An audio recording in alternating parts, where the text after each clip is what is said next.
lige komme på igen. Pjuske! Nu skummer! Skummer! Fanden, jeg er bare glad for at sige det krav, hvor kommet til den runde. Det er ikke, jeg har spændende at sige. Vi holder med sine krav i den video. I den serie, vi holder kun med sine krav. Det sekund, du hører ud, så ved jeg ikke, om vi ser. Så skal vi bare spole frem til venner. Jeg tror, han kommer ud.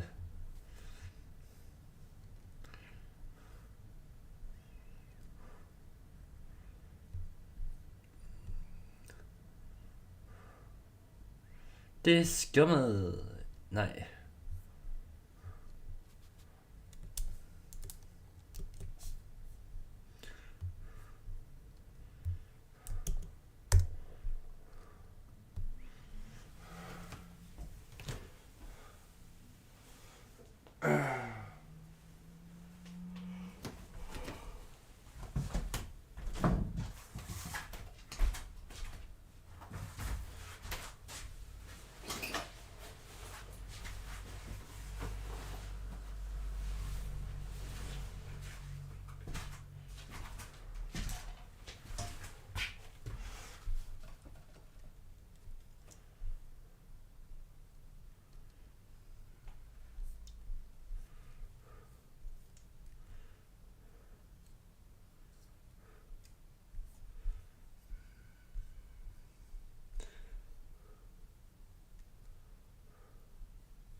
Jeg må nærmest skifte retning.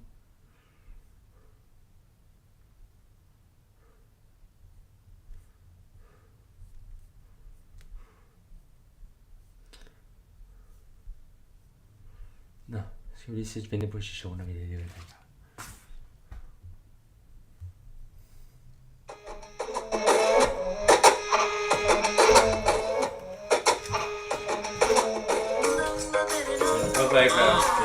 Pizza er varm til, pizza er skabt til, beef er klar til, så please jeg kan starte det rim a la carte. En feature med Kanye, til Nicki Minaj, men der er stadig ikke nogen, der kan lide det du har til. De beats for de barsne, tracksne og rapsne var ass til at starte med. Så tror du en hustler, sidder i et palæ og spiser brunede kartofler, millioner en spotler.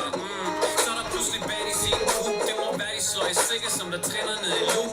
Hvis der virkelig findes en med dit navn tatoveret, må det være den mest kampretarderet dumme græn i kvarteret. I Johnnys verden vil I ikke fungere inden for i rap-gamet, kan man ikke bare kopiere ting.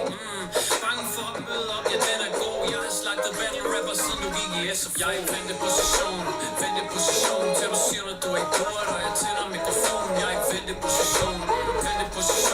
Spørg mig hvem kan ramme, men jeg kender slet ikke nogen, for jeg hænger ikke med sønner, og jeg hænger ikke med jorden. Curling generation med bønder telefon, som der hater ind på nettet, men jeg skinner gennem sættet. Det er Johnny til det Jesus, som der ripper dem til pieces. Og Jonas sønner stepper op, er det som den danske udtale af Mallorca, for der dukker to eller op. Rim dit shit, dit flow er en et, og din hooks er som Lissandra er, du ved midt. Nah, mød ikke op for Pammer, han er trav. Ligesom alle rapperne, der fanger dig for klav. Hvorfor vil du prøve på mig? Burde du ikke først gøre noget ved at blinde det dog? Han lukker røven på dig. Storhed, så du kan ikke styre det lort. Det er så cute, at du får din lille viewer-rekord. Og det er for mærkeligt, jeg ikke dukker op, når jeg vinder priser. Men det er også for mærkeligt, at du ligner Gollum, når du spiser. Snart vil du snakke følelser og tude igennem. Er det fast med funky hjemme i spøgelser og kuglepinden, corny med det flow. Kan alvorligt ikke forstå, hvordan man holder en cypher og er den dårligste der på. Jeg er i venteposition, til du siger noget du ikke burde, og jeg tænder mikrofonen. Jeg er i venteposition. Spørg mig hvem kan ramme mig, men jeg kender slet ikke nogen, for jeg hænger ikke med sønner, og jeg hænger ikke med jorden. Køling generation med bønder telefon, som der hater ind på nettet, men jeg slider gennem sættet. Det er Johnny til det Jesus, som der ripper dem til pieces. Varm op, jeg er ved at varme op. Hvis du virkelig vil det her, så er jeg klar nok. Varm op, jeg er ved at varme op. Så hvis du virkelig vil det her, så er jeg klar nok.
Er du ikke lige så gammel som ham?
Jeg tror det var den eneste bar han fik ham på.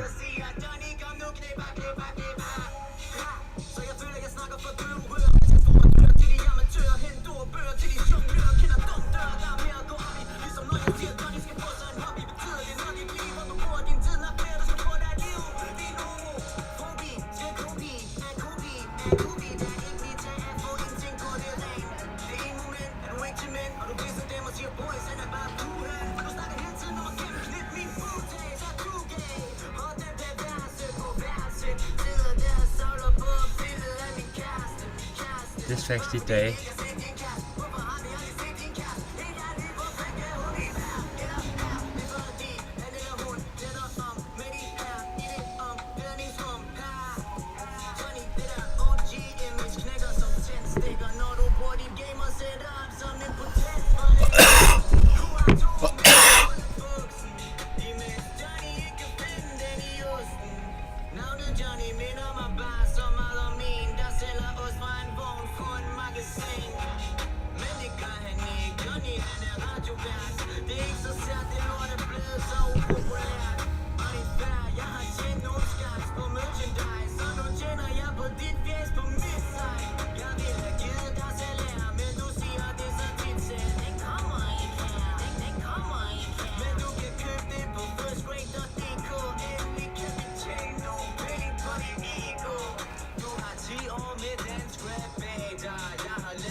Ja.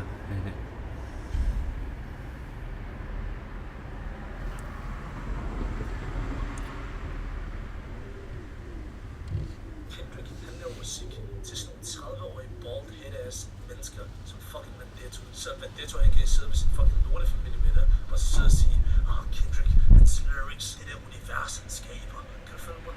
Fuck det. Vendetto, han kan ikke rappe, og så er han små stil. Gæld.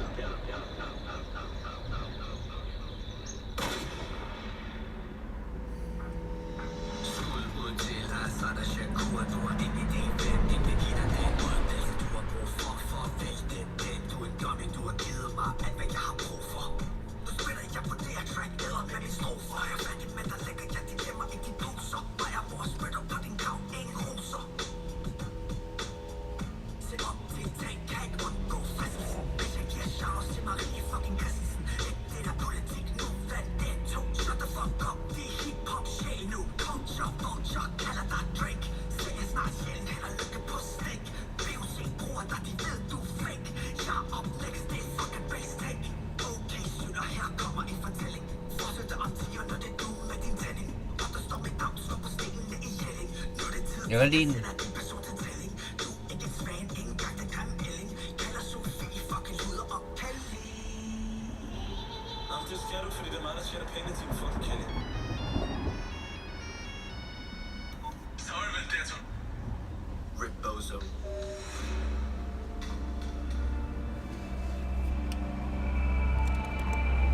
Hvis du bliver vores gamer, bliver vores biggest hater.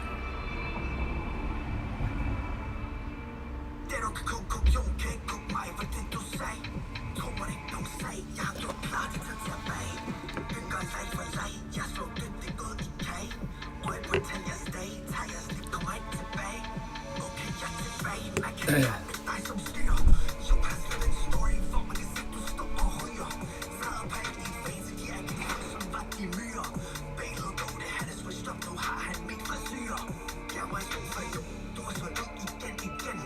Jo, du bliver ignoreret, vil du ikke kalde ham din ven. Sæt dig ind i ting, det gør, vi har en fælles ven. Når der er du ikke en ven, elsker det stemme ord med N. Støtter på klub til Casey, man har glemt sin roots. Manden gamer ikke, vil hellere købe IRL boots. Så vi er en god person. Disrespect, men jeg kan ikke respekt. Du kaster mig en cancerknægt. Har du glemt første gang vi mødtes? Du kaldte mig en legende. Indtil havde du ret i. Top med Twitch-eventet. Tror du kom af Twitch, men jeg er kong af stream. Kom og tag din tro, jeg ved prins Christian skifter team. Giv mig dig nok tilbage. USA kan ikke erstatte det. Natasha havde ret, så Lobo kan ikke fatte det. VUC gør det godt, men snakker meget omkring. Savner ikke det rap, de har snakket tom, altså ren. Ja, jeg er et uret, og jeg er fucking sur. Når jeg ser en dreng som dig, der siger på rapkultur. Surprise, I know it. Men jeg har ikke nogen jobber. Skud ud Johnny Gade, tænder Walkman, når jeg dropper. Farmor gav mig din kæde. Færdhullet pære i skot. Jeg ved, hvad din farmor vil sige, når du bliver sin badebold. Familie, det blod, det er altid. Vi er enige om sønder. Jeg kunne ikke selv min chef som dig, du er en blod for tønder. Du er ikke en mand, du er en pestdreng, den er dal. Mod fætterline, og i maven. Det er dig, min rumble. Frontline, din er Sandra. Backline, hvem fucker du? Eller se nu et fanatic. Fra LCD til LSC, hvad var det nu? Du er god fra AC til Goku. Plan godt undervejs, kan købe så skal du fame in good graces. Fuck two faces, du er elitær, hvem er millionær? Jeg kommer til at two-pack of woke, I'm never woke, kan ikke døde woke, bare kan du woke. Du får en stroke, du er en joke. Tag en pik, blitz, into dog. Stemmer din karriere mod muren, ligesom Bobby. Det er så op til den anden her, der er legende. Pas på, han ikke bliver en job af love.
charge.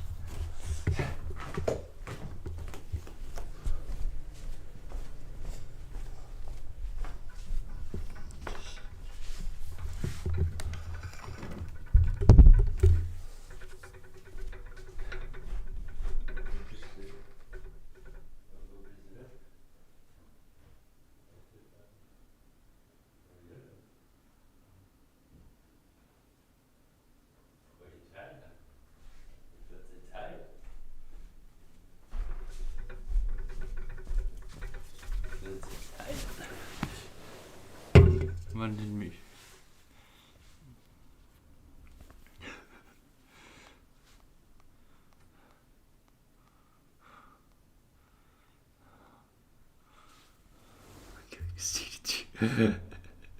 Så jeg tror, jeg har perfekt undskyldning til folk. Hvis han spørger, hvor burde det nu, hvis Xinjiang spørger, hvis Xinjiang spørger, hvor burde det nu? Og så siger jeg sådan her. I Italien, fam. Italien. For det er Italien, fam. Så er det. Jeg ved ikke, hvor jeg er.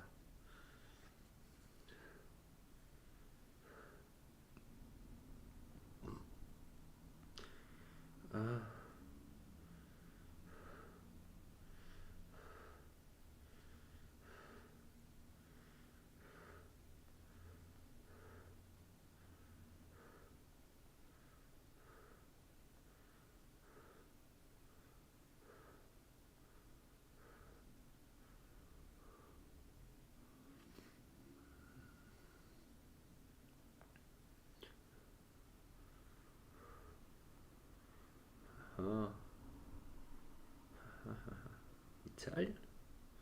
Nej.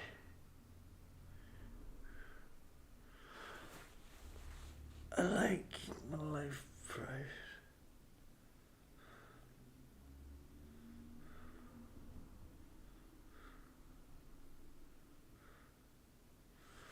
Jeg hedder skum. Jeg hedder skum.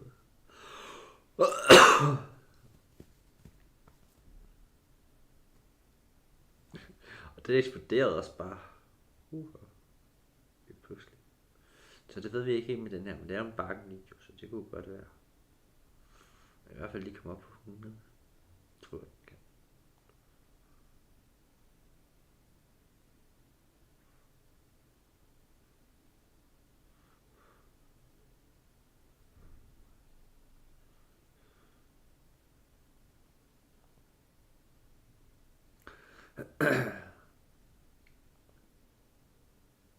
Det bliver YouTube.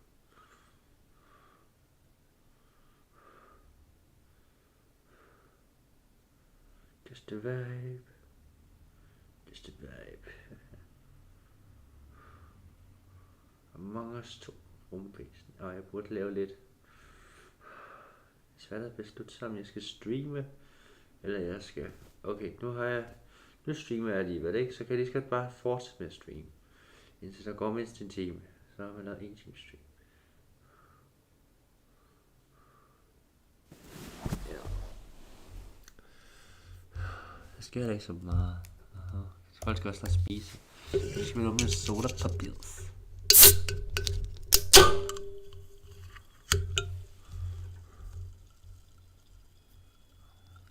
Station.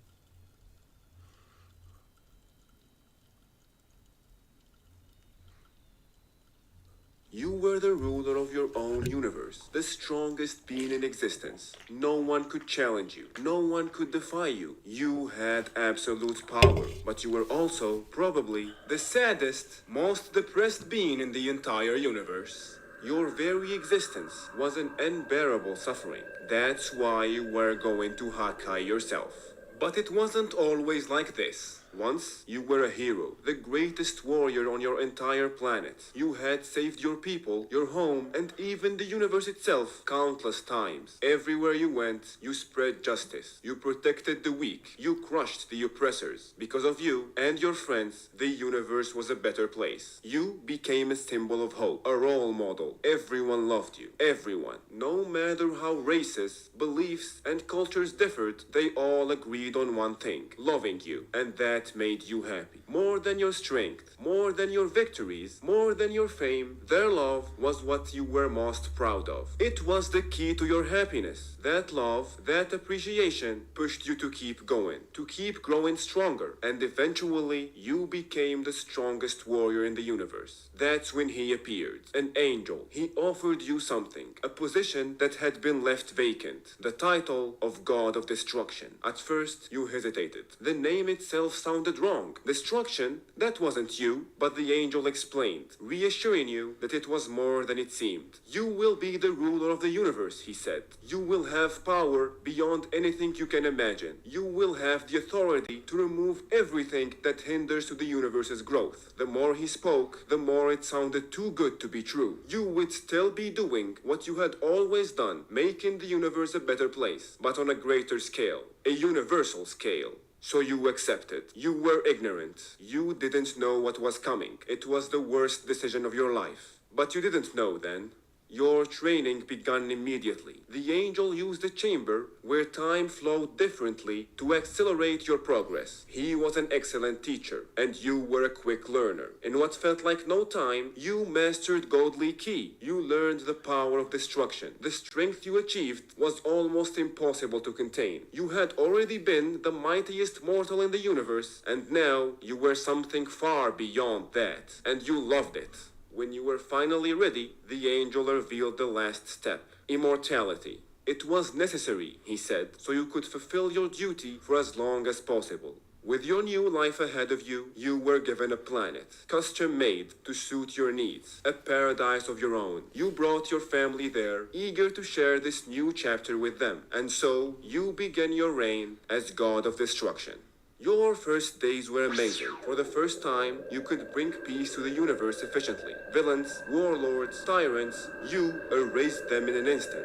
No longer did you have to struggle. No longer did you have to fight battles that lasted years. Planets that once took you a lifetime to save were now dealt with in seconds. You were making the universe better. But then things started to change. Your role wasn't just to eliminate evil. No, your duty was to destroy anything that threatened the universe's ranking. That meant eliminating not only the wicked, but also the weak. Some civilizations had to be destroyed simply because they were evolving too slowly. Others had corrupt rulers that held them back. Some lived in planets with harsh conditions that made survival difficult. None of it was their fault, but it didn't matter. The rules were the rules. You had to destroy anything that prevented the universe from thriving. It waited on you, it played with your mind, but your angel was always there to guide you. You must take the guilt out of your heart, he told you. Destruction is necessary. It's part of the cycle that creates a healthy universe. And you believed him. He knew more about the universe than you ever could. He had been around for far longer than you. He must have been right. But while the universe became healthier, your mind did the opposite. Your reputation started to change. The hero who was once the most loved being in the universe became the most feared, the most hated. You were no longer the symbol of hope. You were a symbol of destruction. Your arrival on a planet used to mean the end of pain. Now, it means the end of everything. You tried to explain. You told them that it was for the good of the universe, but no one understood. They only saw you as a monster. The loneliness, the frustration, it built inside you. It made you angry, and that anger poisoned everything. Your friends, the people who had once fought beside you, drifted away. They stopped calling, stopped visiting. You became unbearable to be around. And then you lost her, your wife, the one person you thought would always stand by you. She came to you one day, her voice calm but distant. I want to go home, she said. She wanted to return to your home planet, to spend her last years there. Life with you had become too hard on her, and she didn't want to spend the rest of her days on a God's lonely, empty world. She took the kids and left. You had given her an entire planet, the best life in the universe, but she chose a simple life, a life away from you. You told yourself that despite having the life of a god, despite having everything, these were the worst years of your existence. But you were wrong. These early days as a Hakaioshin were the best. The eternity that awaits you will be much, much worse.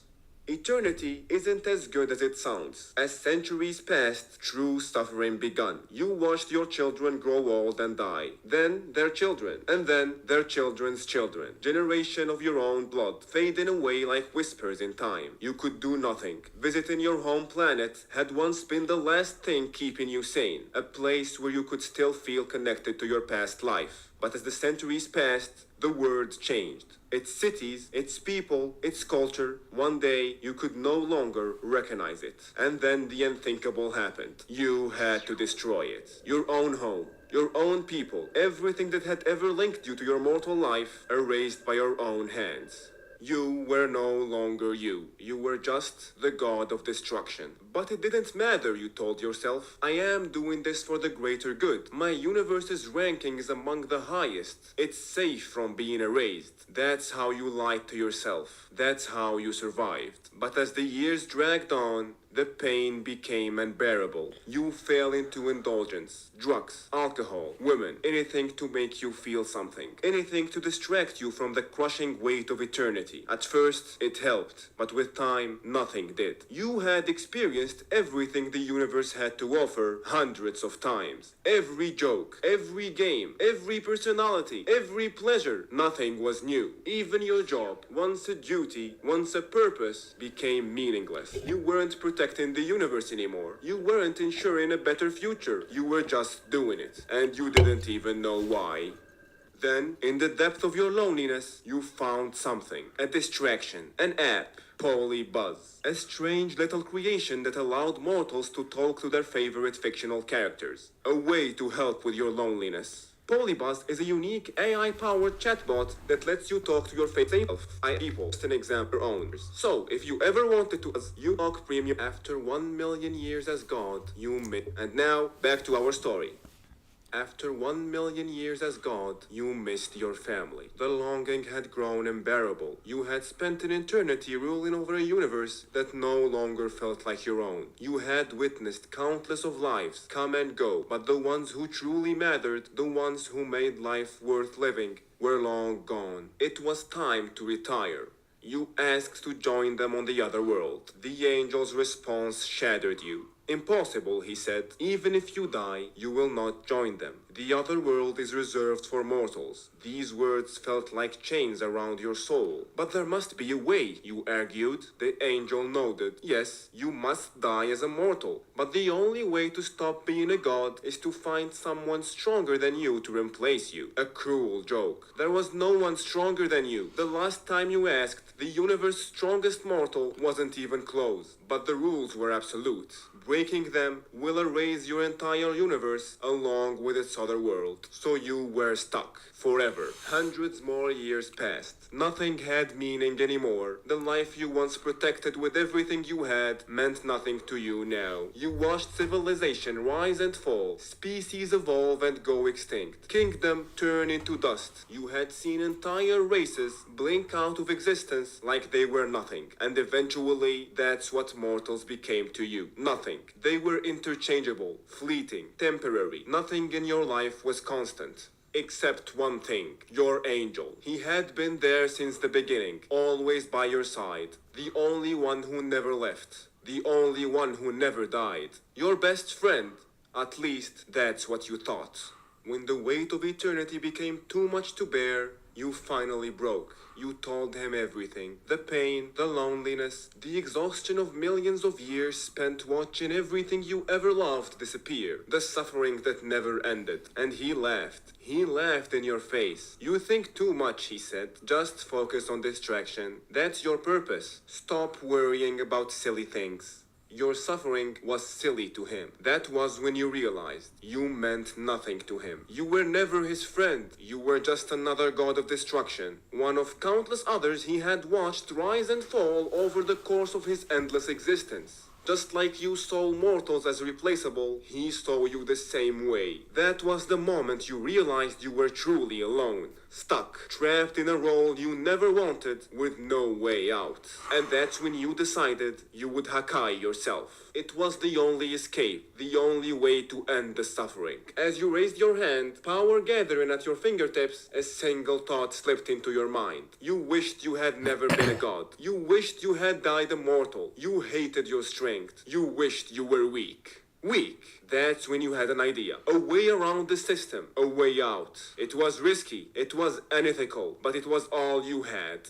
You asked your angel to bring you the strongest mortal he could find. This was your plan, your only way out. When the angel returned, he brought forth a man, a mafia boss, a mortal crime lord who had never known anything beyond wealth, power, and fear. And he was terrified. He thought you had summoned him for destruction. He knelt, shaking, begging for his life. Disappointment hit you like a punch in the gut. This was the strongest mortal in your universe? This weak, groveling man? You could barely sense his power compared to yours. It was nothing. Even at his peak, you were still hundreds of times stronger. And then you learned the truth. He hadn't even earned his strength. He was born with it, inherited a powerful lineage, never trained a day in his life. Lazy and confident, completely unfit for the role. But you had no choice. You looked him in the eyes and gave him a simple command.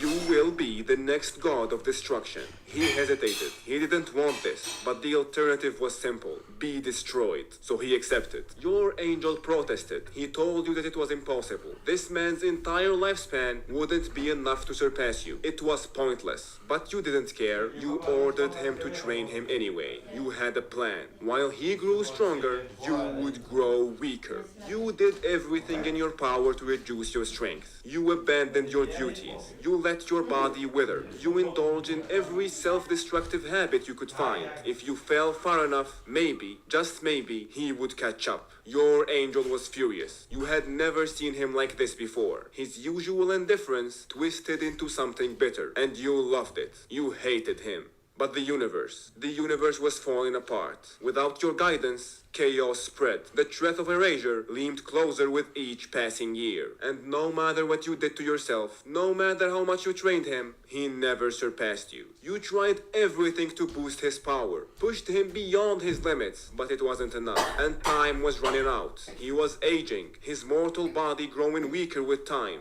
You feared he would die before surpassing you. You feared that even before he could take over, the Omni King would erase everything, and you'd lose your one chance to escape. You had gambled everything on this one plan, and it was failing. Until it happened. At the very end, when all hope seemed lost, he finally did it. He surpassed your power. Not by much, just a few units, but it was enough. Enough to replace you, enough to free you, enough to end your eternity of suffering. Enough for you to finally stop being a god of destruction and die as a mortal. Years has passed since the other world became your home. You are finally free. You are with your family again. You are happy, or at least you should be. But deep inside your heart, there is a fear you can never escape. Because of the years you neglected your duties, because of the weak, unworthy god you left in charge, your universe is now the lowest ranking, and it could be erased at any moment. You may have freed yourself, but in doing so, you doomed your universe. And the worst part, once you were a hero. You brought light, hope, and salvation. Now, you are the reason your universe is in chaos. You are the reason it will soon be erased.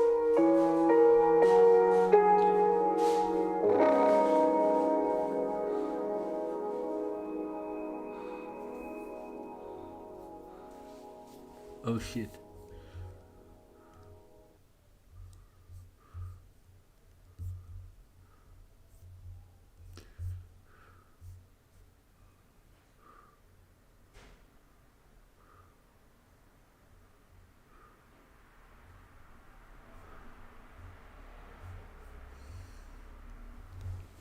Namekians are asexual. Their process of reproduction is, unlike most species, it requires no partner, no union. Instead, they give birth by spitting out eggs. That's how you were born. Your father chose your appearance, your height, and most importantly, your clan. A Namekian can belong to one of two clans, the Dragon Clan or the Warrior Clan. The choice is not yours. It is made for you based on the needs of your tribe at the time of your birth. The Dragon Clan are gifted with magic. Many can heal wounds, some can create objects from thin air, and a rare few, the most gifted, can forge Dragon Balls themselves. At the time of your birth, the Dragon Clan made up 84% of the planet's population. The rest were warriors, and so you were created to fight. Warrior Namekians exist for a single purpose: to protect the planet.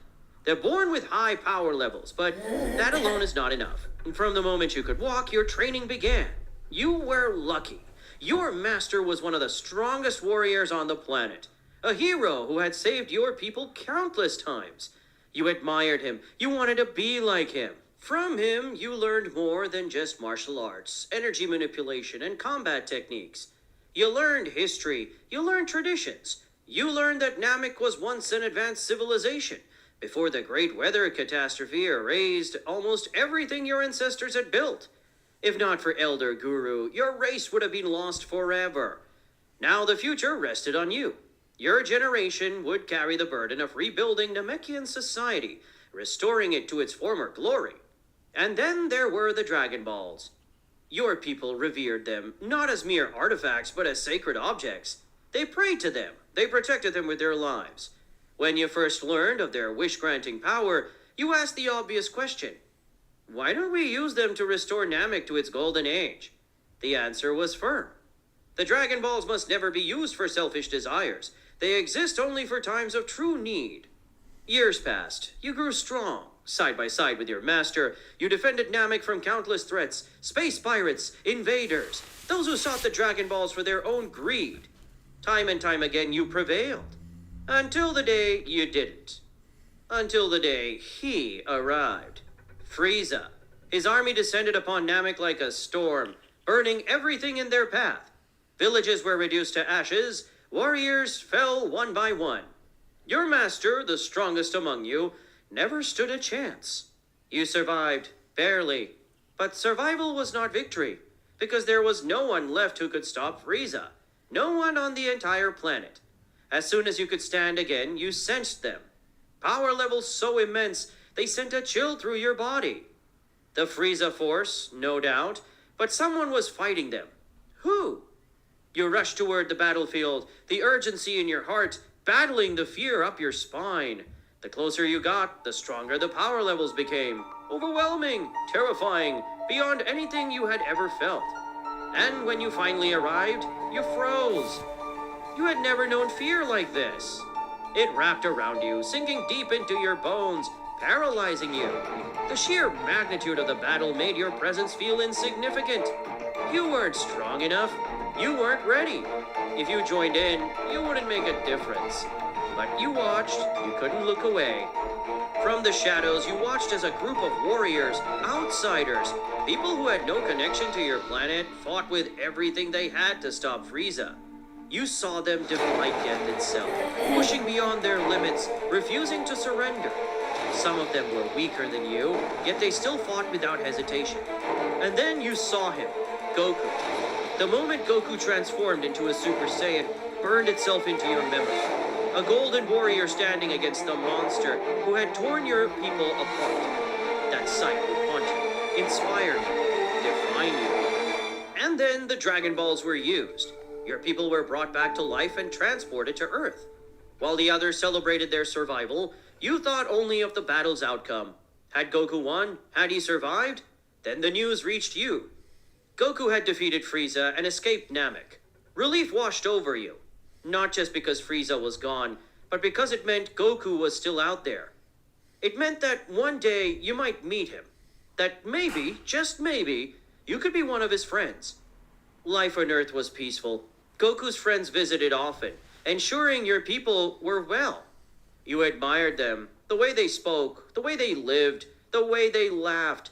They were heroes, and you wanted to be among them, but you never approached them. You felt unworthy, too weak, too insignificant to stand beside them. So you made a promise. You would train. You would push yourself beyond your limits. You would become strong enough to stand among them. Eventually, it was time to leave. Your people found a new home. A planet you named New Namek. As soon as you arrived, everyone worked tirelessly to shape it into something familiar. something that resembled a home you had lost. But while they rebuilt the world, you had only one thought: training. You devoted yourself to it, pushing your limits, breaking past them over and over again. Years passed, you became strong, stronger than you had ever imagined. But it wasn't enough. You wanted more. Then one day, Goku arrived. You had waited for this moment. You wanted to walk up to him, to tell him that he had changed your life, that he had given you something to strive for. But the words never left your mouth. He had come for a reason. Earth needed a new guardian. And so he chose Dende, a young Namekian who had helped during the battle against Frieza. You watched as they left, and a thought took root in your mind. As you watched Dende leave for Earth, you thought to yourself, maybe one day Goku would return looking for a warrior instead of a guardian. You had to be ready for that day. And so you continued to train.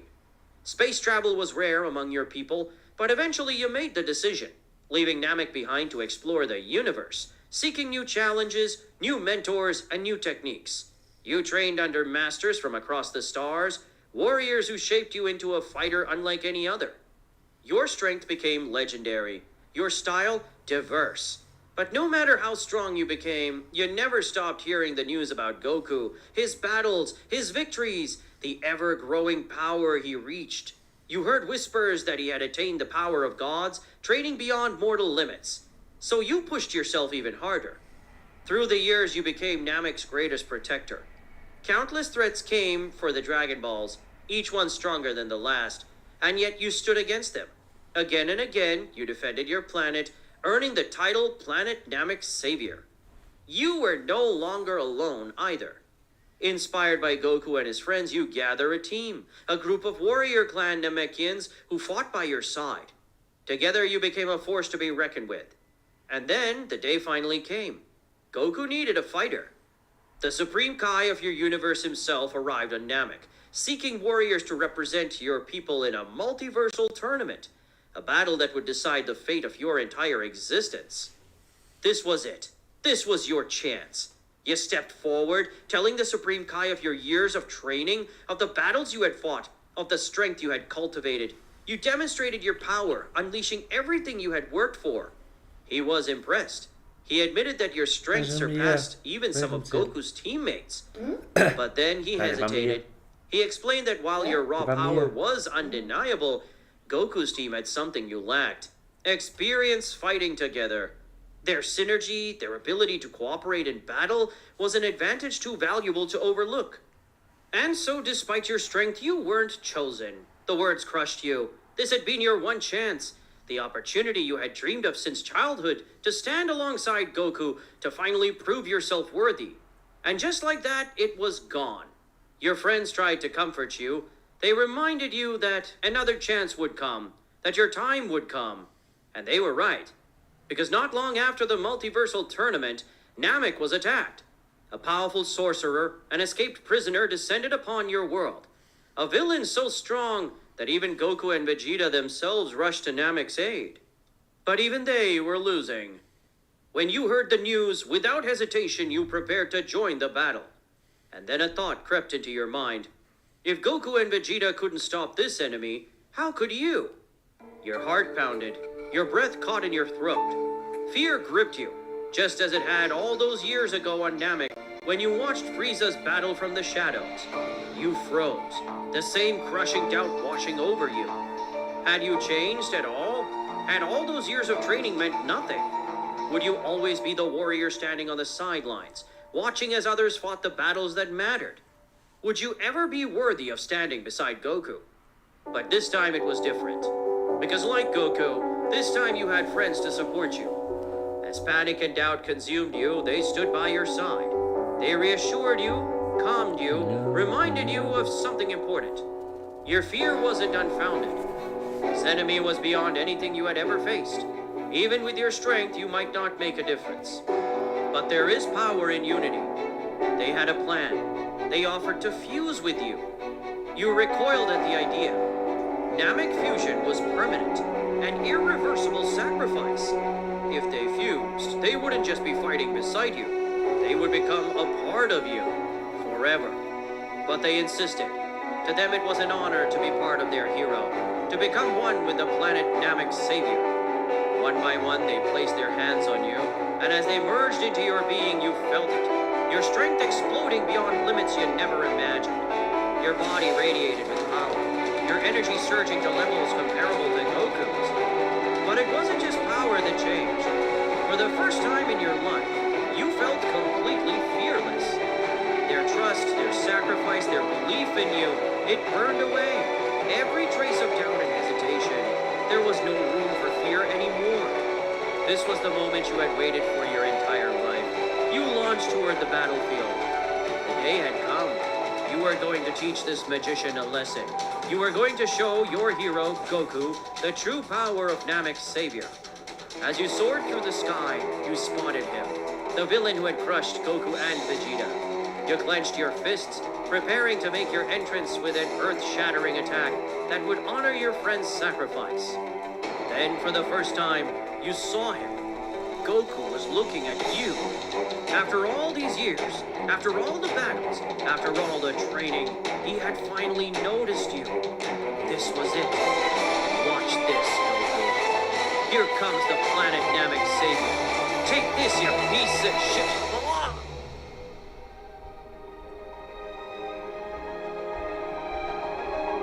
You barely had time to register what had happened before. You were falling. As the ground rushed toward you, you had only one thought before everything faded. Embarrassment. After everything, after all the training, the sacrifice, the struggle, you had embarrassed yourself in front of the one person you wanted to impress the most. I'm sorry. I'm sorry, my friends. Your sacrifice was wasted on a disgrace.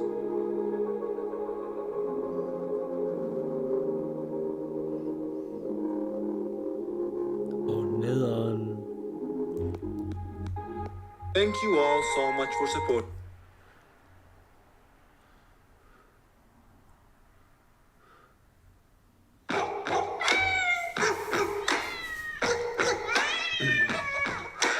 Puppy doggy boy, play with your toys. Let us just relax. We have had a very long day, but that look on your face, eyes big as plates, can't turn you down. No room for debates. Okay, we will walk you.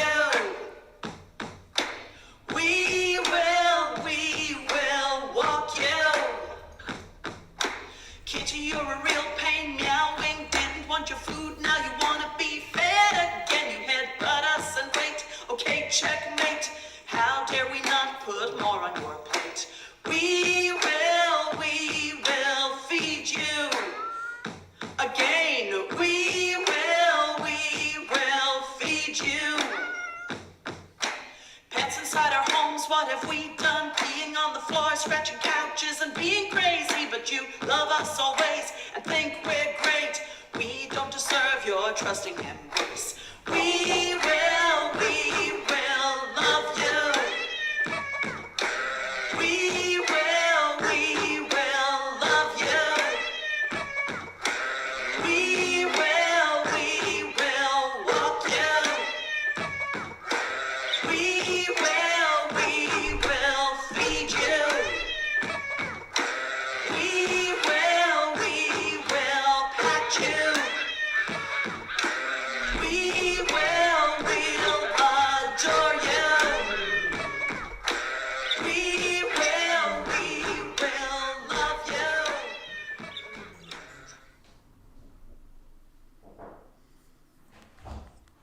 It's been in the family for generations. It was all she had, and now it's gone.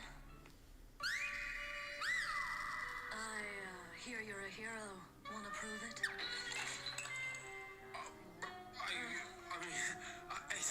Yeah, sure. In training. But of course, yeah. Are you always this articulate? Not sometimes. So, how can I help you? My grandma's prize amphora was stolen. It's been in the family for generations. It was all she had, and now it's gone. It would be my privilege to help you, miss. Please, it's Meg. Meg. I can't pay you much. Actually, I can't pay you anything. I would never accept payment for an act of heroism. Is Wonder Boy for real? So real. He's so real. Let's get started. Where should we start? I'll tell you on the way. I should have told her no. I should have gone straight home to bed. But that's not how it works when you're a hero. In training. People guys these days, I could never find a good man. Baby, it's you. Me? What's that supposed to mean? I mean, since we friends, you know, I can be honest with you. Sometimes you can be a little mean. And your conflict resolution, terrible. Every time a problem happens, you're running. And you know, maturity, that's probably the lowest I ever seen. Like every time you get mad at a dude, you block him. And then after blocking him, you expect him to chase you. Okay, well, there's nothing wrong with a little chase, all right? I mean, look at me. What you expect? I mean, you look good, but you still need to learn how to handle conflict. You know, you're supposed to talk through things, process them, you know? And your choice in men, the most terrible I ever seen. Like, I never seen you date a good man. Every dude you dated was a player. Cheating on you every time, but then you be like, oh my God, I think I can change him. No, you can't. You can't change him. He gonna keep cheating, keep cheating, keep cheating. Okay, I get it. Maybe I got some things I gotta work on, all right? Is that it? I don't know. I mean, if you want some more truth, I can tell you. Your cooking, terrible. You don't even season your food enough, and it's just always a little bland, and that's not gonna keep nobody happy.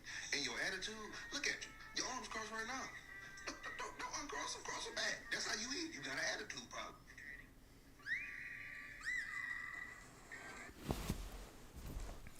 Oh yeah. Jeg har set den.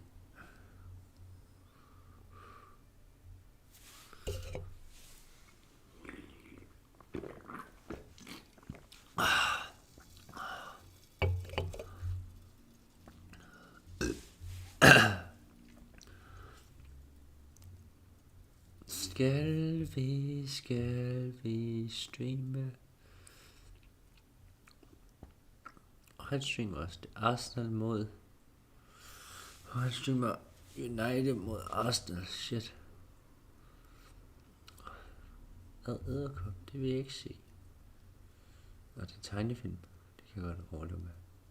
And initially, the Nej, det kan jeg ikke. Det bliver jeg nødt til at sige nej til. I hvert fald ikke. Ikke sige noget med edderkopper.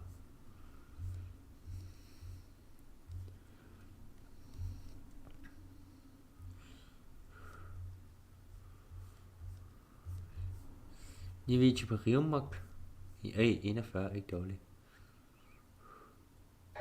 Så, vi skal have noget mad. Ja, vi skal bare have noget frokost. Vi skal have noget ris. Bøffer, noget broccoli og nogle æg. Så det bliver lækkert. Så jeg tænker... nu skal du have vand.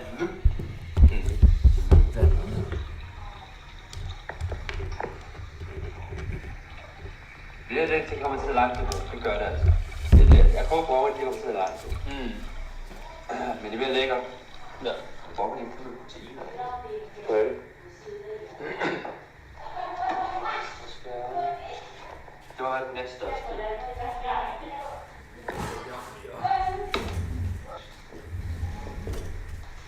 Husk, spil din broccoli.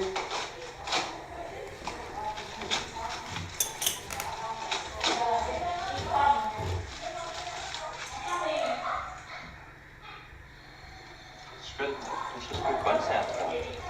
Husk at spise grøntsager. Især dig, Storm. Du skal blive en stor mand. Ikke så? Ikke på den måde, ikke på den måde, du vil lære Storm. Du er en rigtig stor mand. Ja. Du er en ordentlig stor mand. En sejmand. Ja, du skal ikke give den råd med. Det er det for sig til Storm. Du skal være det lige havde hørt til Pjuske. Han er velkommen, når han bliver ældre. Præcis. Jeg tror, han kommer til at hygge sig, når han bliver teenager. Ja, jeg tror stadig, han kan det råmest til skoven. Det råmest til Vestland. Ja. Så selvfølgelig kommer han. Den her.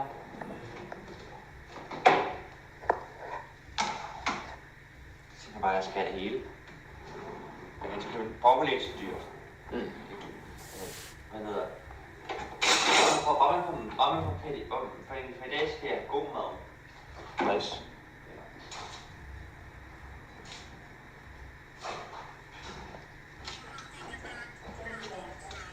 kan man bare lige gøre sådan her.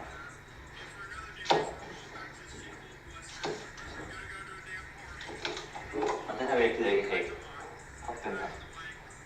Altså. Så hopper jeg spiser mine grøntsager.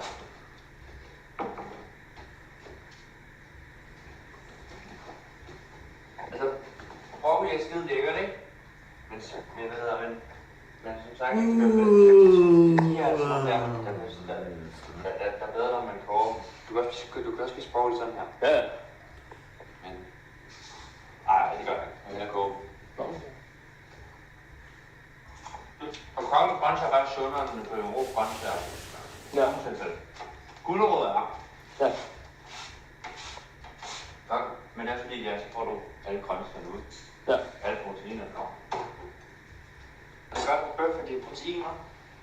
Så broccoli tager 3-5 minutter at koge, men så jeg kan være noget af. Men det kan altid koge op først, jo. Ja, men det er fint nok, kan du gøre. Har du lov til den? Ja, et andet sted. Kan jeg bare gøre sådan? Den er sådan. Jeg tænker ikke også, at man skal have ordentligt bøf, så skal man også lige marinere det med krydderier jo. Ja. Man kan ikke bare spise til, altså hvem type, man kan godt spise ukrydder, man skal putte krydderier på sin fød. Fordi jo, ellers det smager jo stadig godt ukrydderier, men du ved, ja. Der er ikke noget gennem salt og peber. Nej. Det er ikke skabt af mennesker, det er skabt af naturen. Ja. Salt og peber til bare mineraler. Er det ikke det? Jeg ved ikke, er krydderier ikke bare mineraler? Jeg er ikke sikker. Har du været i skole eller hvad hedder nu ham der for køkkenet af? Simon? Ja, jeg er klar. Ja, han er også Han kunne noget. Han arbejder i 11 år. Det var bustet på et tidspunkt.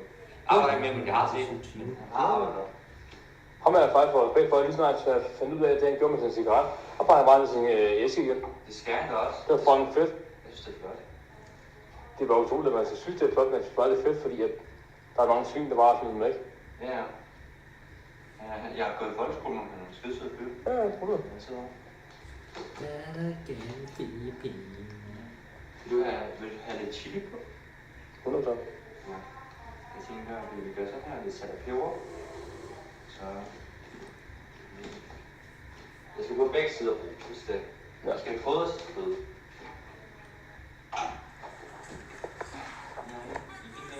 Og springen var nemmere at være rundt i. Selvfølgelig. Jeg vidste, hvor den nogenlunde var. Ja. Jeg vidste lige sådan, det var, at hvis jeg var ikke der, når min mor flyttede, så ville jeg sige noget. Bare sådan, mor, jeg ved altså, du ved, det der. Ja, ja. Sådan er det. Du må vente til. Godt, der. Okay, jeg tænker, at jeg skal bruge noget hvidløgspulver. Nej, det bliver for meget. Og så... Nej, det smager godt med mig. Så. Sådan her. Den er om. Så skal den her. Endnu kærlighed, du skal den her sprøde. Den behandler sin skin ved ordentligt. Du simpelthen, ja, og du smækker hende på bordet bagefter. Og borgen går i gang. Dejligt. Så skal bare lige være lidt. Ja. Hvordan vil du have din bøfbro? Bare den samme dig. Jamen, jeg hørte rød bøf. Ja, præcis. Ja. Så jo her. Og her. Jeg spiller også min møre, men... Jeg skal nærmest sige mugen, og så er jeg fint efter. Det der, jeg skal sort bøf, what the fuck. Men du ved, der var en, der sagde til mig, jeg kunne ikke ringe til det C,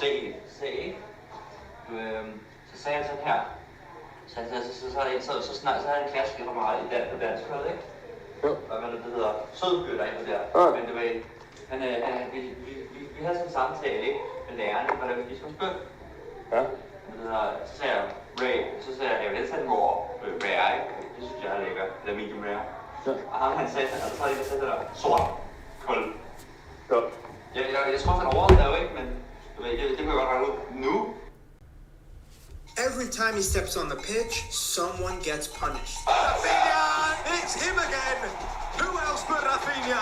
Everything he touches turns to gold. Barca's Brazilian genius. From humiliating teams in La Liga to breaking Champions League records, Rafinha has left a trail of broken victims. No matter the stadium,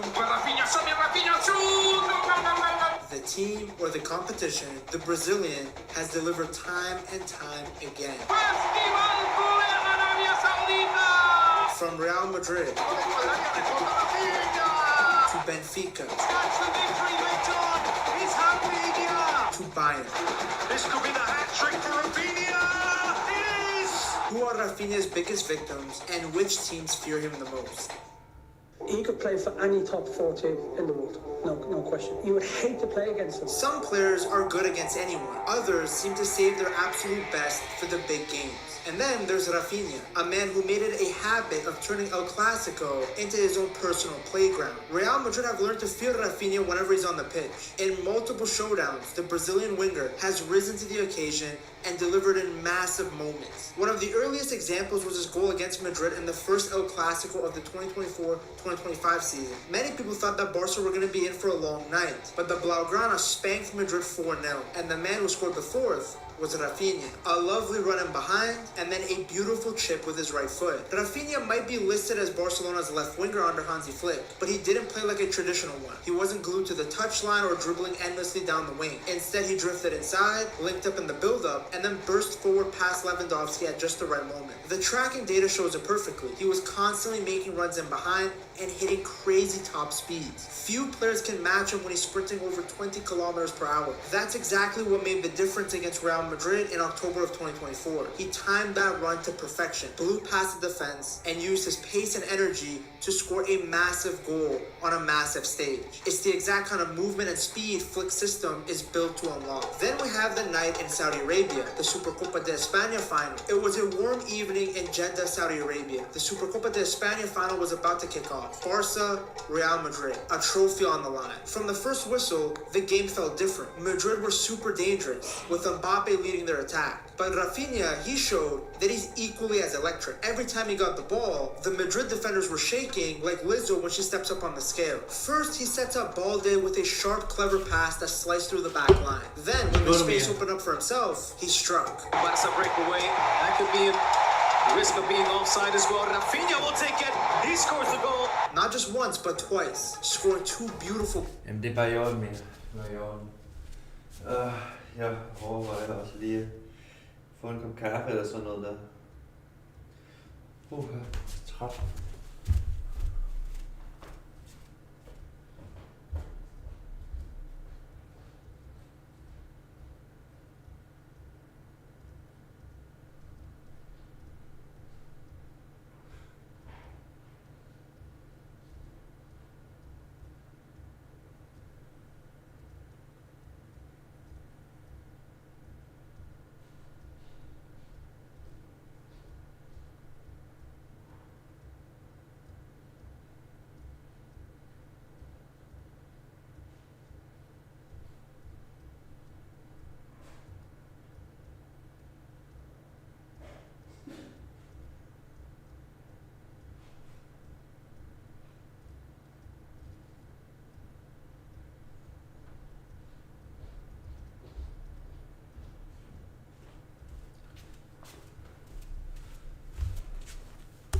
Goal. By the end, he had gotten 2 goals and 1 assist in a 5-2 demolition of Madrid. Barcelona lifted their 15th Supercopa title, and Rafinha was named man of the match. When the final whistle blew, the scoreboard said Barcelona 5, Real Madrid 2. But it might as well have said Rafinha 3, Madrid 0. I'm happy that he's here. A few months later, the El Clasico came back to Barca. This time it was in La Liga, and the stakes were massive. Barca were chasing the title, and Madrid were standing in their way. Then, the worst possible start happened. Mbappe scored a brace within minutes. And Mbappe's in here for Madrid. This should be 2-0. Yes, it is. And the entire stadium was stunned. Like, this is a title-deciding game, and you're 2-0 down before the game is even settled. But then, the energy began to shift. First, Eric Garcia headed in a goal to make it 2-1. Then Lamine Yamal scored again to tie it up. And then, it was Rafinha time. He found space on the wing, darted inside, and then curled his shot past Courtois. And Rafinha's in here for 3-2. Rafinha! It is 3-2. Barcelona have turned it around within 33 3 minutes. Minutes later, he did it again. 2 goals before halftime. In less than 45 minutes, Barca went from being down 2 goals to up 4-2. And Rafinha was in the middle of it all. Madrid ended up pulling one back to make it 4-3, but it was too little too late. Barca won the game, and the 3 points pushed them closer to winning the league. For the fans, it was a night they'll never forget. For Madrid, it was another painful reminder that whenever Rafinha is around, no lead is safe. Whether it's in La Liga or a cup final, he just seemed to save his best for Real. His pace and trickery on the wing repeatedly tormented Madrid's defense. It didn't matter whether it was Lord Vasquez or Valverde, Rafinha just loves racking up goals and assists against Los Blancos. Every time they play each other, he turns into a game changer, and more often than not, he tilts the results in Barca's favor. Madrid fans have seen him celebrate against them enough to know that he's a genuine threat. Rafinha's next victim is another big European club, the beer-loving freaks, Bayern Munich. On a chilly evening in October of 2024, Barca faced Bayern Munich in the Champions League group stage. Now there's a lot of history in this fixture. Barca hadn't beaten Bayern in almost a decade, and the memories of their past defeat, especially the 8-2 loss, still stung. So the crowd was buzzing in excitement, but they were tense. Their butt cheeks clenched because they knew that Bayern were giants, and they'd been Barcelona's nightmare for years. But right from kickoff, something special began to unfold. Rafinha, wearing the captain's armband, wasted absolutely no time. He latched onto a perfect pass from Fermin Lopez, slipped past Bayern's defense, and coolly slotted the ball past Manuel Neuer.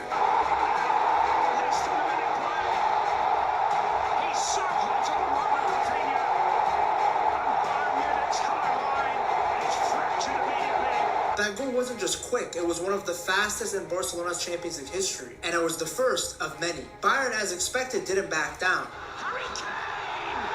The trail of destruction goes on. Harry Kane pulled them level in the 8th minute with a volley, but Rafinha was not about to let the night slip away. As we approached the end of the first half, Marc Casado pinged a long inch-perfect pass over the top. Rafinha controlled it, cut inside, and curled in a stunning shot past Neuer.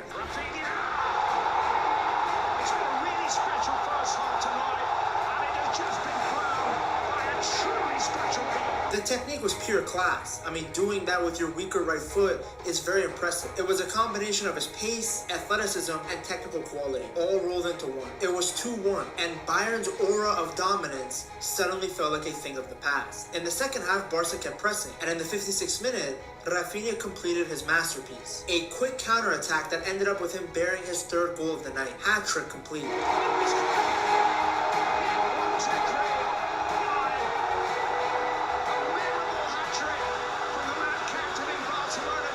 The scoreboard said 4-1, and after years of frustration, Barca had finally torn down the Bayern wall. And Rafinha, well, he was the wrecking ball. Let's talk about Rafinha. I mean, when he was at Leeds, I don't think he was going to get to that level, I'll be honest with you. He's the captain of Barcelona right now, scored 3 goals. What a career he's having so far at Barcelona. Hopefully he can carry on. That game wasn't just about his goals. It was also about breaking a spell, a curse. Bayern had been a shadow over Barcelona for so long, and this victory really flipped the script. On a huge European stage, Rafinha wasn't afraid. Instead, he was the best player on the pitch. You have to give Rafinha a lot of credit, because right now he is, I would say, alongside Lewandowski scoring goals, the main guy at Barcelona. Well done, Rafinha. He showed that he could score in every way. He could curl it in from distance, he could dribble by the goalie, and he could be clinical off a counter. He wasn't just a winger, he was the heartbeat of the team that night, the leader, and more importantly, the match winner. Fans couldn't stop talking about it. It was a Ballon d'Or worthy performance. I'm not even exaggerating when I say that when the final whistle blew, it felt like Rafinha had single-handedly rewritten a chapter of Barcelona's modern history. He owned that game, and Barca looked like themselves again. They say big players show up in big games, and that night, Rafinha didn't just show up, he was the main spectacle. Now, if you think Bayern were bent over by Rafinha, wait till you hear what Rafinha did to Benfica.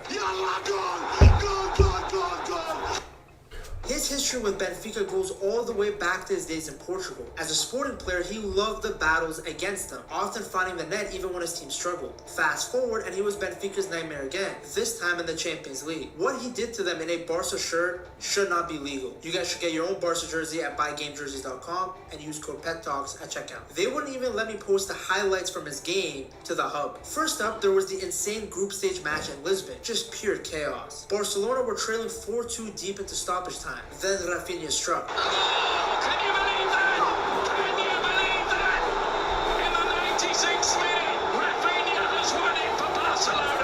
slipped one in during injury time, and suddenly, Barca had snatched a 5-4 win practically out of thin air. Rafinha slots away the goal, so some game, unbelievable. Yeah, it's been unbelievable, hasn't it? A comeback for the ages, and his goal was a knockout punch. I can't even imagine what Benfica fans must have felt. But the story didn't end there. In the round of 16, Rafinha delivered again. Oh, what a hit! A mistake by the Benfica defence, and Rafinha has ruthlessly punished them. In the first leg in Lisbon, he scored the only goal of the match. A gritty, under-pressure finish that gave Barca a precious away win, even though they were down to 10 men. And now under Hansi Flick, you can even see in a game where they were reduced to 10 men.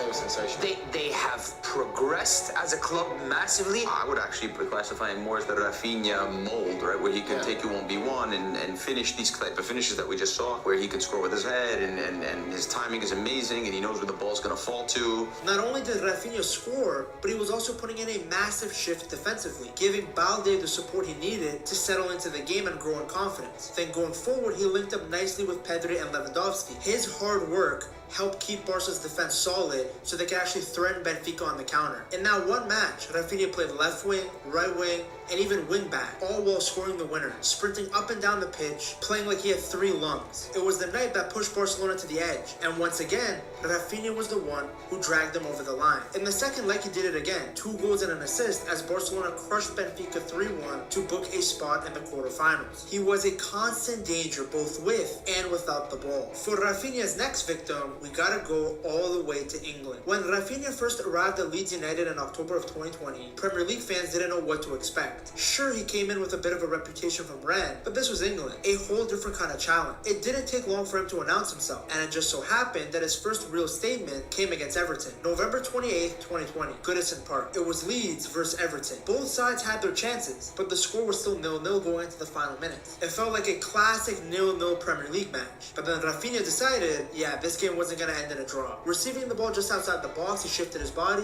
opened up the angle, and drilled a perfect low shot past Pickford into the far corner. Oh my word! What a goal from Rafinha! He absolutely drills that one from outside the penalty area into the bottom corner of the net.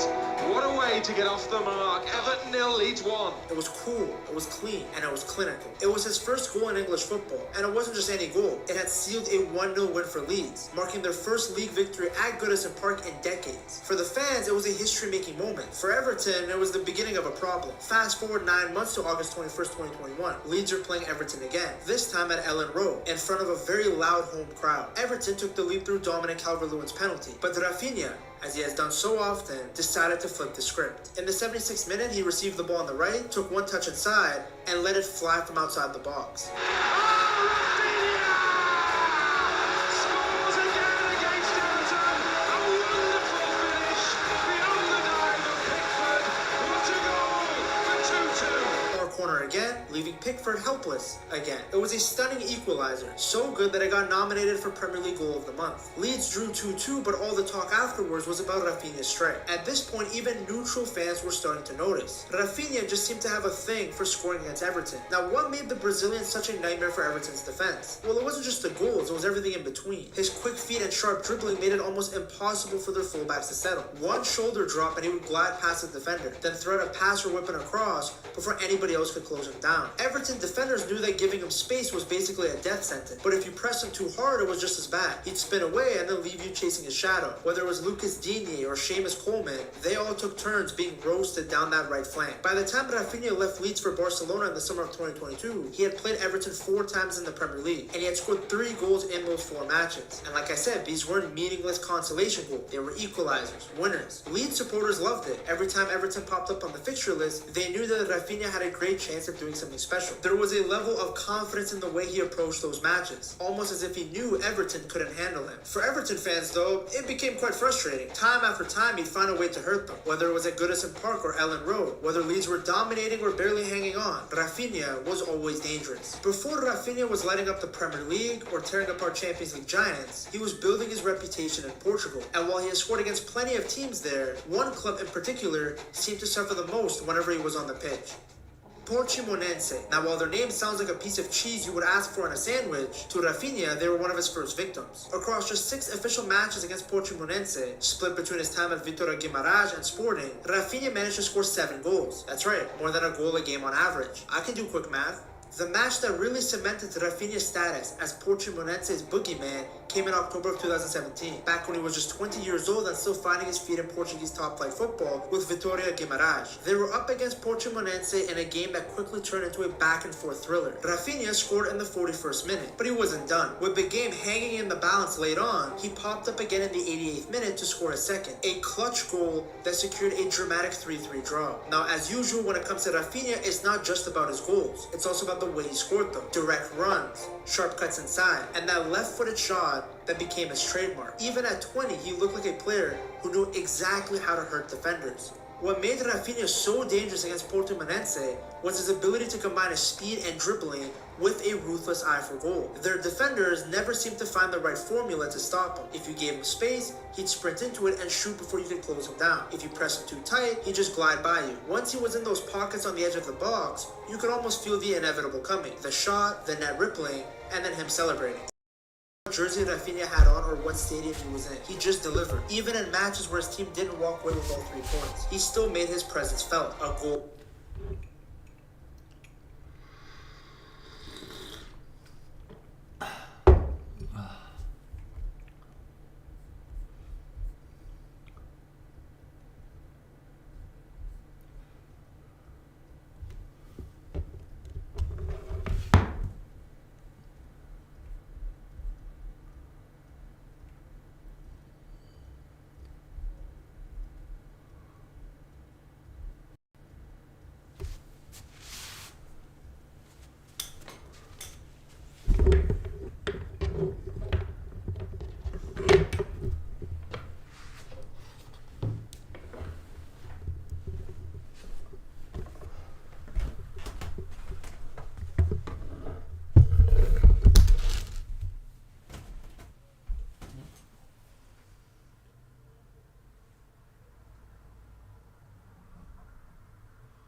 Play ball.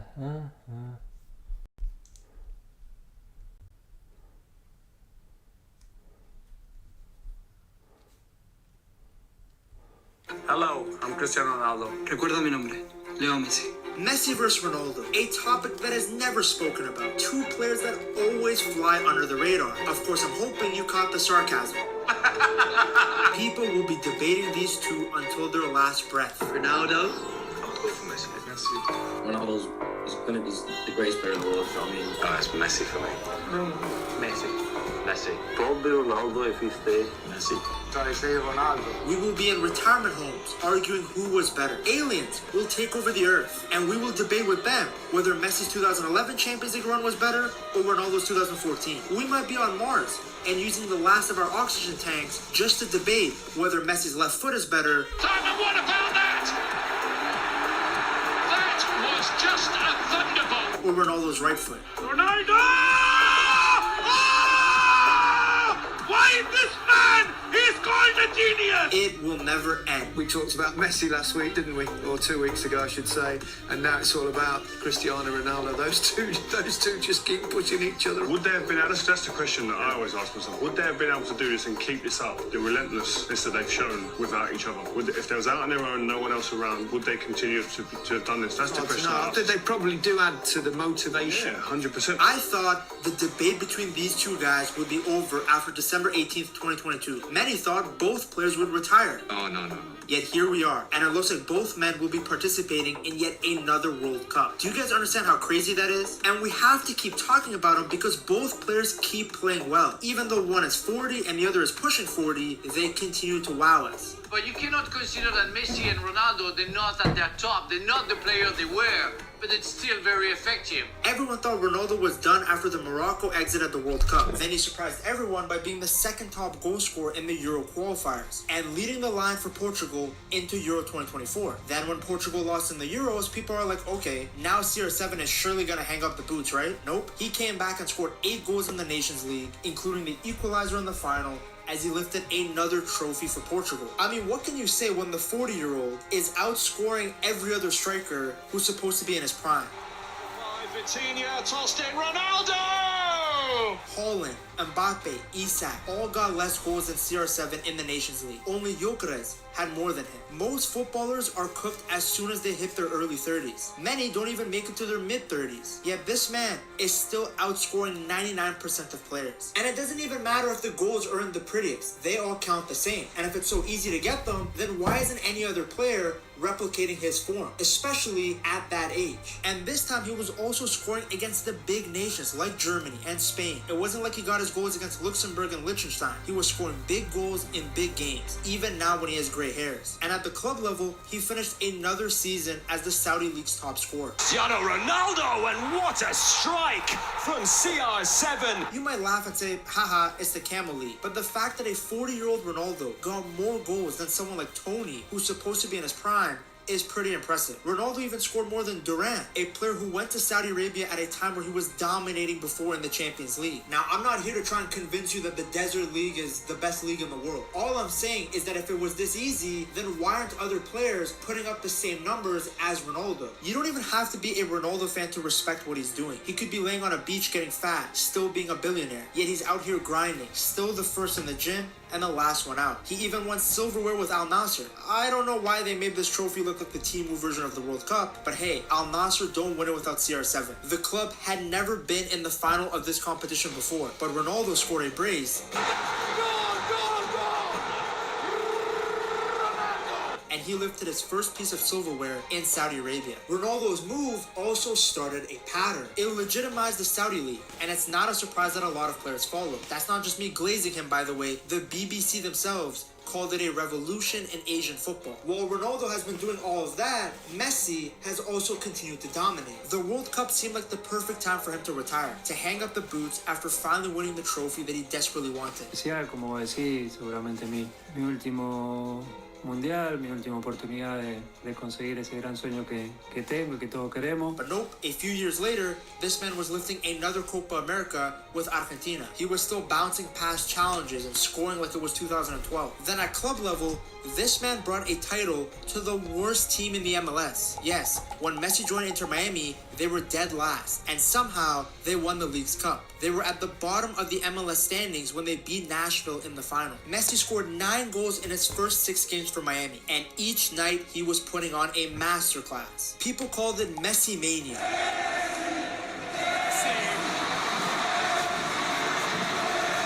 Robinson wins, Busquets over to Jordi Alba, what a touch! Messi to his right, keeps it on his left, of course. Oh, what a ball to Kamaski!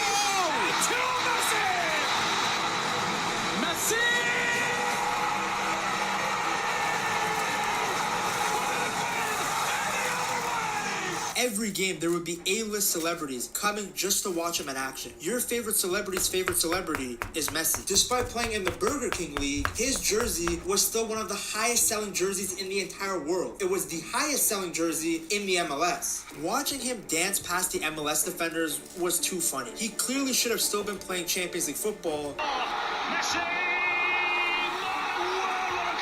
But he wanted to chill in Miami with his boys. Like, the guy pulled up with a Ballon d'Or to an MLS stadium. During the 2024 season, Messi broke the record for the most assists in a single MLS game with 5 assists, and broke the record for the most goal contributions in an MLS game with 6, in a 6-2 win over the New York Red Bull. Then he scored a brace against Columbus Crew to win the Supporters' Shield. Pretty sure this is a title for being first in the league during the regular season, because MLS is kind of weird, and they move like the NBA, so the normal league doesn't really mean much, but considering the fact that Inter Miami were dead last before Messi joined them, any silverware they win, it's a miracle. Just to put in context how much better Messi is than everyone else, let me show you this stat. In 2 seasons, he became Inter Miami's leading goal scorer. Now, the club is very new, so it's not like they have a long list of players, but it's just a reminder of how much of an alien this guy is compared to your regular footballers. He was named the MVP of the league, and the next season he became the fastest person to reach 40 league goals. But I think what's even more impressive than all of that is what he did for Inter Miami in the Club World Cup. You see, Messi had a streak, 23 years of never getting grouped. Yes, despite some of the shocking Barca teams he played with and the Argentina national team, he was never ever eliminated in the group stage of any tournament. It's a team sport, so that's an insane record. I mean, even Ronaldo got grouped in the Champions League in 2006 while being on a dominant United team. In 2014, he got grouped with Portugal, losing out on the second spot to the US by goal difference. So it's not easy. It's not always a guarantee that you make it out of the groups. Having said that, that record for Messi looked to be coming to an end at the Club World Cup. How were Inter Miami gonna get a win, let alone get out of the group? Their form in the MLS was horrible. They had Timo Marcelo at the back, a Suarez without knees, and Mascherano, who just isn't a good coach. But then, Messi did this against Porto in the second round. Messi!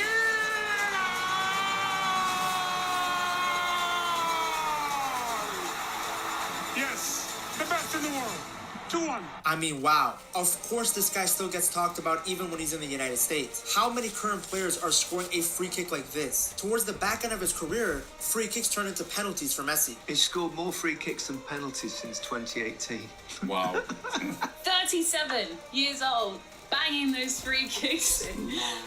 So in a summer that was supposed to be about the new generation, Ronaldo and Messi became the talking points again. Ronaldo lifted silverware in a match that everyone thought would be Yamal's night, and Messi rolled back the years by scoring a free kick that helped his team make it out of the groups. Add in the Suarez goal against Palmeiras, and I thought I was back in 2016 again. It's a shame that Inter Miami blows more leads than Bonnie Blue, because had they kept their 2-goal lead against Palmeiras, they would have avoided PSG in the knockouts. Regardless, the fact that they made it out of the group stage is impressive on its own. But as you see, no matter where we go in football, Messi versus Ronaldo will always be there. These guys are too good, too hungry. Ronaldo is still itching to lift a World Cup and to hit the 1,000-goal mark. I wanted to reach 1,000 goals, and I want that. For me, it's the best mark that I can have in football. It's why he signed a contract extension with Al Nassr, and he's still putting in so much effort. Even with 5 Ballon d'Ors and 5 Champions Leagues, he wants more. You cannot coach hunger like this. You either have it or you don't. And the great ones, they have it. Messi is no different, by the way. Don't be fooled by his humility and quietness. You don't become the most decorated footballer ever by not being hungry to win. He was pissed when Inter Miami blew a 2-goal lead against Palmeiras. I've seen him track back in matches, get into fights. In fact, Messi stands on business way more now that he's older. He completely bodied James Rodriguez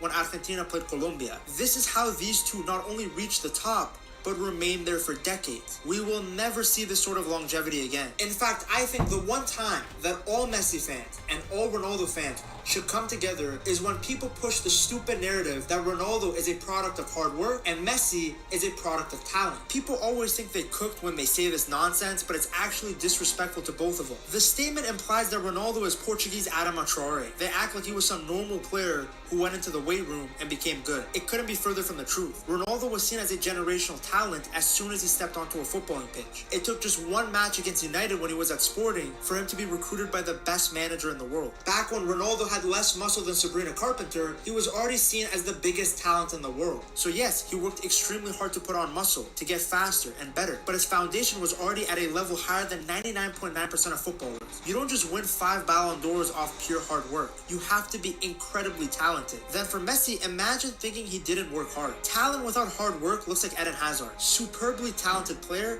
but he didn't take care of his body, so his peak didn't last as long as it should have. Messi, though, worked unbelievably hard to remain at the top. Yes, there was a period in 2012 where he was a bit chunky, and according to Pep, he had to tell him to stop eating pizzas and drinking pop. But you don't win 8 Ballon d'Ors off pure talent alone. You don't dominate world football. Åh nej. Åh nej. Hvad gør vi, fam? Hvad gør vi nu?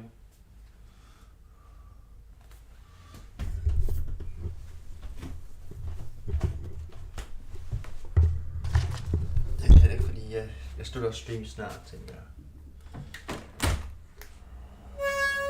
Og så kommer jeg på Pjuske live i aften.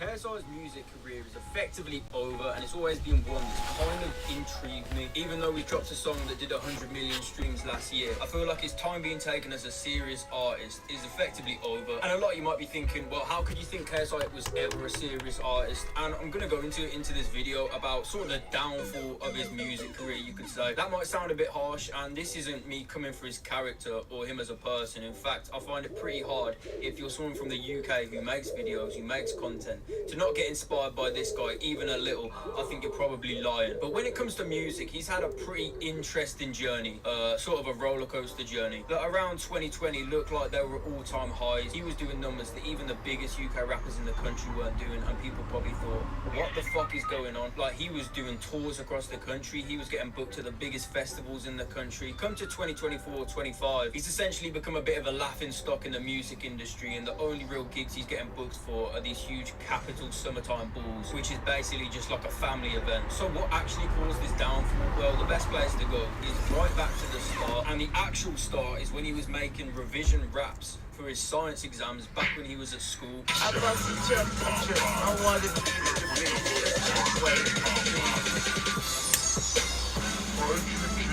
Then as he made more and more videos on YouTube, he'd make these parody songs, the occasional diss track. It was always pretty blatant to see that KSI was actually a fan of music. He was actually had a passion for music. Then in 2015, he dropped his first like official song, you could say, Lamborghini. This song to this day is still like pretty culturally relevant. A lot of people would even call it their favorite KSI song, maybe. And it had a full professional video. It was an actual track that was actually going to be put on Spotify and Apple Music and shit. And it actually featured a real rapper, P Money. Now, P Money isn't just some nobody in the UK. P Money is, in my opinion, one of the best MCs in the country. Genuinely, if you're talking top 5 MCs in the country, P Money is up there. This guy can rap.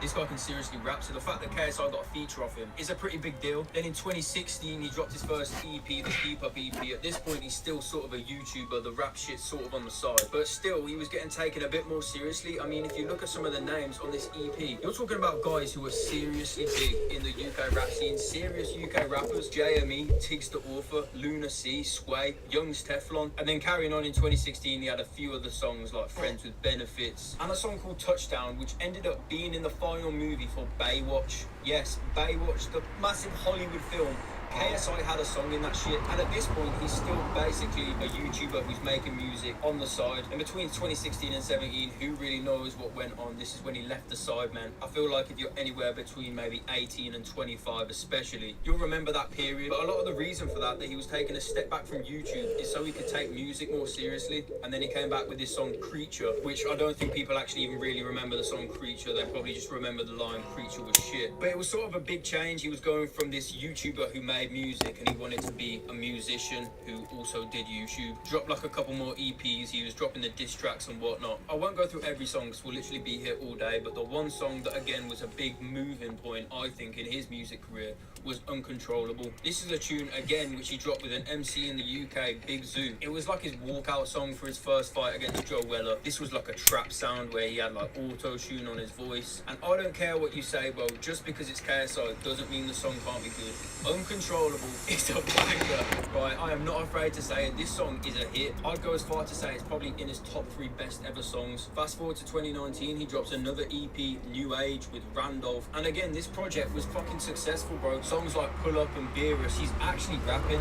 He's actually rapping on that shit. I'm not saying it's like the most mind-blowing rap I've ever heard, the most crazy lyrics I've ever heard. But for a YouTuber of this size to be making music and actually rapping, you could see the improvement from his early music. And of course, I know they did a full tour and stuff like that. Probably a lot of the fans who went to the tour were probably fans of KSI before. But still, I mean, you're talking over 100 million streams on this 10-song EP. And I think 2019 was probably one of the biggest turning points in his whole music career, because this is when he was getting taken more as a serious artist, and artists were actually willing to collaborate with him. Before, I know you had these names in music, but they weren't like big songs. A lot of the songs were just on an EP. You had Big Zoo, but Big Zoo, I like Big Zoo, but he's not one of the biggest UK rappers in the country. Come to 2019, he's dropping songs with Rick Ross, Lil Baby, and a lot of those songs ended up being on his first album in